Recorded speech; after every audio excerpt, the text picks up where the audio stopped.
Good morning mga guys, mga madam, mga sir, mga miss, mga missis, lahat na. Tingnan natin ito ngayon, yung mga ibon na naglaro-laro sila sa Buliga 4 sa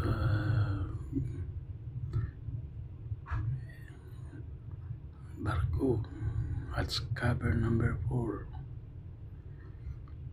Makita natin ang sayang-saya nila. Yun, kadami yung ibon dito sa Africa, Cape Town, Africa. Yun, siguro nang huli ito ng mga pagkain. Tapos may parang toolbox meeting sila kung paano nila uhuliin yung mga maliit na isda. Yun, nag-toolbox meeting sila. Parang nag-usap-usap sila kung paano sila manghuli ng mga maliit na isda para sila makakain araw-araw. Yun,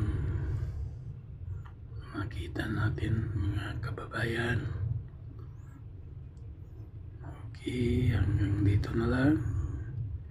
Bye-bye sa lahat at salamat sa panonood. Okay, bye-bye.